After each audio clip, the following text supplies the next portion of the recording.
નમસ્કાર મિત્રો, દેશ દુનિયા અને ગુજરાતના સૌથી મોટા સમાચાર જાણવા માટે વિડીયોને એક લાઇક કરી ઓનલી ગુજરાત ન્યૂઝ ચેનલને સબસ્ક્રાઇબ કરી પાસે આવેલું બેલ આઇકન દબાવી દેજો।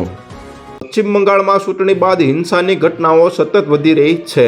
ભાજપ નેતા શુભેન્દુ અધિકારીના અંગત સહાયક ચંદ્રનાથ રથની હત્યાના થોડા કલાકો બાદ જ ઉત્તર 24 પરગણા જિલ્લામાં બોમ્બ વિસ્ફોટની ઘટના સામે આવી છે। આ ઘટનાએ સમગ્ર વિસ્તારમાં ફરી એકવાર તણાવનું વાતાવરણ સર્જ્યું છે।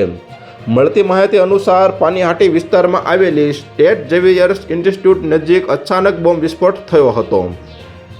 ખાસ વાત એ છે કે આ સ્થળ આરજીકર હોસ્પિટલ બળાત્કાર અને હત્યા કેસની પીડિતાની માતા રત્ના દેબનાથના ઘરથી માત્ર થોડા અંતરે આવેલું છે। આ હુમલામાં ભાજપના 5 કાર્યકરો ઘાયલ થયા હોવાનું જાણવા મળ્યું છે।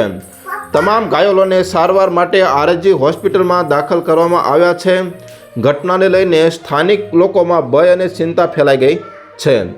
મીડિયા અહેવાલો મુજબ પાનીહાટીના વોર્ડ નંબર 2 ખાતે દત્તા રોડ પર ભાજપના કાર્યકરો સ્થાનિક લોકો સાથે વાતચીત કરી રહ્યા હતા। તે દરમિયાન મોટરસાઇકલ પર આવેલા કેટલાક શખ્સોએ તેમના પર બોમ્બ ફેંક્યા અને તરત જ સ્થળ પરથી ફરાર થઈ ગયા હતા। ભાજપે આ હુમલા પાછળ તૃણમૂળ કોંગ્રેસના કાર્યકરોનો હાથ હોવાનો આરોપો લગાવ્યા છે। નોંધનીય છે કે આરજીકર કેસની પીડિતાની માતા રત્ના દેબનાથને ભાજપે ઉમેદવાર તરીકે મેદાનમાં ઉતાર્યા હતા અને તેમણે તૃણમૂળ કોંગ્રેસના ઉમેદવાર તીર્થકર ઘોષને 28,836 મતોથી હરાવ્યા હતા।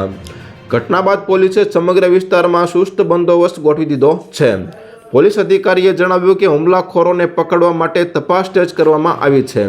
સાથે જ લોકોને અફવાઓથી દૂર રહેવા અને શાંતિ જાળવવાની અપીલ પણ કરવામાં આવી રહી છે। તો હાલ અત્યાર માટે આટલું જ મિત્રો, ફરી મળીએ નવી અપડેટ સાથે। તે પહેલાં વિડીયોને લાઇક કરી ઓનલી ગુજરાત ન્યૂઝ ચેનલને સબસ્ક્રાઇબ કરી પાછા આવેલું બેલ આઇકન દબાવી દેજો।